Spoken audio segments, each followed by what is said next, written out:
जय श्री राधे। मित्रों, जैसे कि कहानी चल ही रही है महाकाली का वह रहस्य में रक्षा कवच। अगर आपने भाग 1 नहीं सुना है तो डिस्क्रिप्शन में जाकर लिंक पर क्लिक करें और भाग 1 श्रवण करें। अब आगे सन 1888 ईस्वी पूरे मध्य भारत, मध्य प्रदेश और महाराष्ट्र में फैले ठगों के मायाजाल को आमूल नष्ट करने वाले विलियम सलीमैन की ठगी दमन की कथा अद्भुत और नशीला सम्मोहन गंध की तरह संपूर्ण यूरोप पर छा गया था। उस सम्मोहन का प्रभाव प्राच्य विद्या के महान खोजकर्ता रूडियार्च क्रिपलिंग पर भी पड़ा था। सलीमैन की आत्मकथा पेपर्स ऑन ठगी पूरी तरह पढ़ चुके थे। क्रिपलिंग साहब बहुत प्रभावित हुए थे।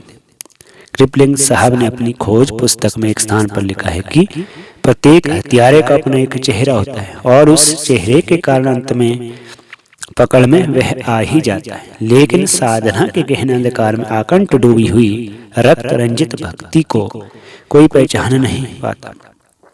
जब कोई दुर्दांत ठग हाथ के लिए हुए पीले रुमाल को जय भवानी का उद्घोष कर किसी निरीह की गर्दन पर फंसाकर पूरी ताकत से खींचता है, तब निगूढ़ता के आवेश में कोई टहरी मृत्यु में सन्नाटों को तोड़ती हुई किसी भी हल्के सूखे पेड़ की सूखी डाल पर चीखने लगती है, ची ची ची। 700 वर्ष और करोड़ों निर्मम हत्या और जिनके पीछे छिपा महाकाली का विनाशक आवाहन। 1879 ईस्वी के बाद कोई काली भगत हत्यारा नहीं बचा। पीले रुमाल से निर्मम हत्या करने वालों का इतिहास समाप्त हो चुका था, लेकिन लोगों की स्मृतियों में वह काला इतिहास अवश्य विद्यमान था।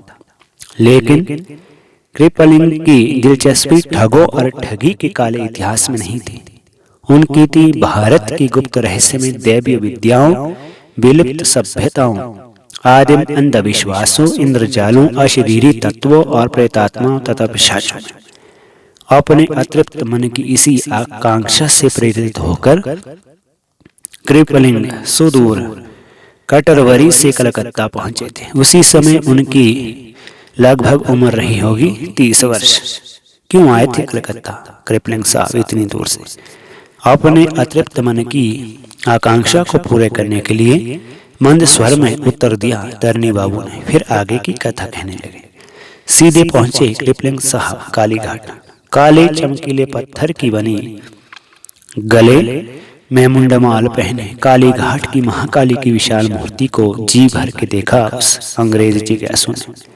बड़ी बड़ी आंखें, पैरों के पास पड़ा बलि पशु, हाथ में बड़ा सा भयंकर खड़ग, गले में नीचे तक लटकती हुई नर मुंड की माला, एक हाथ में झूलता हुआ नरमुंड चंदन और अगरू के सुवासित गंध से भर रहा था मंदिर का आध्यात्मिक वातावरण। चार और नशीला सा सम्मोहन भी छाया हुआ था। वहां सांझ घिर आई थी। मंदिर में शंख ध्वनि के साथ ही साथ नगाड़ा और झांझ मजीरे भी बज रहे थे। वातावरण का प्रभाव तत्काल पड़ा क्रिपलिंग साहब पर। मुग्ध भाव से निर्विनेश निहारते रहे वह महाकाली का अद्भुत और विलक्षण मूर्ति की ओर। ना जाने कब तक, और तभी मिले काली मंदिर के मुख्य पुजारी रजनीकांत मुखोपाध्याय। वे मेरे सहोदर थे। अत्यंत प्रभावशाली व्यक्तित्व था उनका। 6 फुट से कुछ अधिक ऊंचा कद, भरा हुआ शरीर, गौर वर्ण, सामने बालों को सम्मोहित करते ऐसी अद्भुत आंखें थी। उनके चेहरे पर ओज था, बाणी में मिठास, सिर पर सफेद केश राशि थी जो कंधों तक झुलाई थी। घनी दाढ़ी थी उनकी।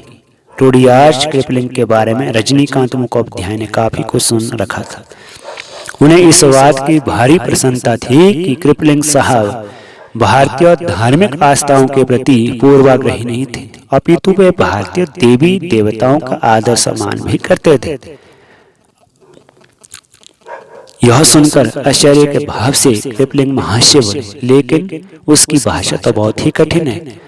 उसमें अंग्रेजी के कठिन मुहावरों का व्यापक प्रयोग हुआ है। यह सुनकर एक बार रुके मुखोपाध्याय महोदय और फिर बोले, मैं कलकत्ता विश्वविद्यालय से अंग्रेजी साहित्य में एमए करने के बाद वहाँ प्रोफेसर भी रह चुका हूँ।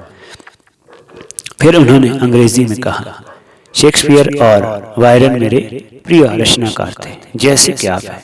आश्चर्यचकित होकर स्तब्ध भाव से देखने लगे मिस्टर क्रिपलिन रजनीकांत उपाध्याय की ओर। मुझे इस बात की प्रसन्नता है कि आपने महाकाली के नाम पर बेगुनाहों की हत्या करने वाले ठगों की विभत्सना अपनी कृतियों में की है।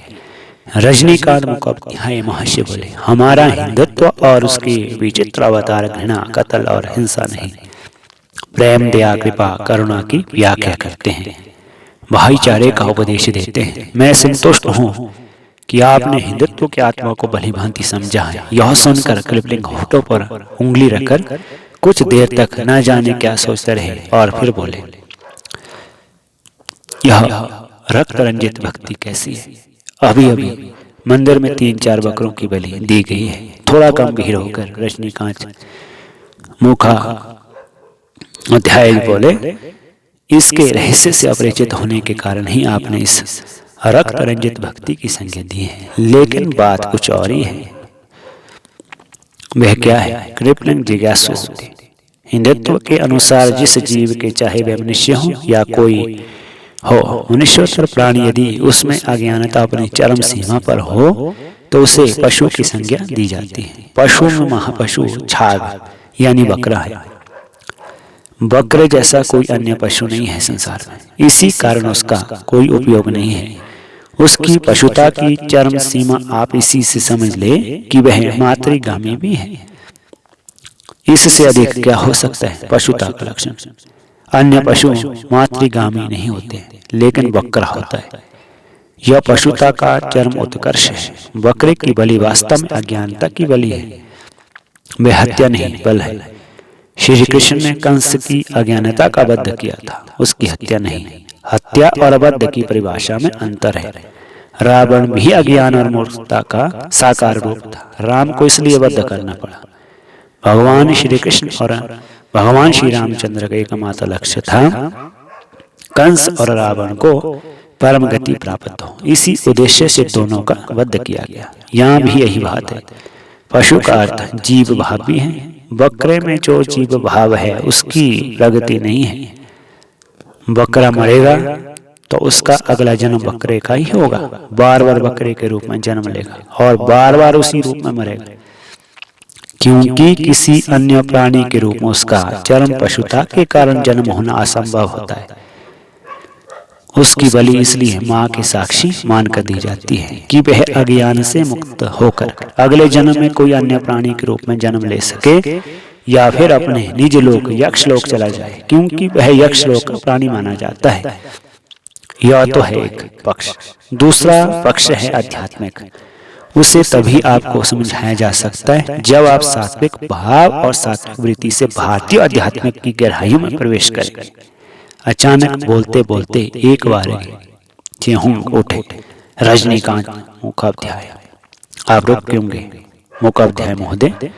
क्रिपलिन विस्मय से बोले, लेकिन वह महासाधक मौन रहा। कुछ देर तक मौन भाव से देखता रहा, स्थिर दृष्टि से क्रिपलिन के चौड़े ललाट की ओर। उस समय उसके चेहरे पर अचानक चिंता का भाव उभर आया था। क्यों, क्या हुआ? क्रिपलिन ने प्रश्न किया। अपनी उंगली से इशारा कर चुप रहने का आदेश दिया मुखोपाध्याय महोदय ने। क्रिपलिन असमंजस में थे। मुखोपाध्याय महोदय की बड़ी बड़ी गहरी आंखें उस अंग्रेज युवक को गोरे चेहरे का मुआयना कर रही थी। उस सायंकाल का समय हो गया था। मंदिर में महाकाली की मंगल आरती शुरू हो गई थी। नगाड़ों की गंभीर ध्वनि गूंजने लगी थी। प्रांगण में एक क्षण, दो क्षण, फिर मौन भंग किया मुखोपाध्याय महाशय ने। उनका स्वर गंभीर था। वे बोले, मैं आप जैसे विद्वान और चिंतक के जीवन पर एक भयंकर अनिष्ट की छाया देख रहा हूँ। क्रिपलिन यह सुन रिचर्ड क्रिपलिन ने उनकी ओर प्रश्नवाचक दृष्टि से देखा। मैं आपका आशय समझा नहीं मुखोपाध्याय महाशय। इस बार उनका भी स्वर सशक्त हो गया था। आप पर निकट भविष्य में घातक प्रहार होने वाला है। मुखाध्याय महोदय बोले, आपकी मृत्यु की कोशिश की जाएगी। यह सुनकर क्रिपलिंग को आघात लगा, उनका चेहरा निस्तेज हो गया। लेकिन आप चिंता न करें, मुखोपाध्याय महोदय ने उन्हें सांत्वना दी। महाकाली आपकी रक्षा करेगी, आप मेरे साथ आइए। जय श्री राधे, हर हर महादेव। मित्रों, इसका भाग 3 शीघ्र ही दूसरी वीडियो में लेकर आऊंगा। जय माता दी, हर हर महादेव, जय महाकाली।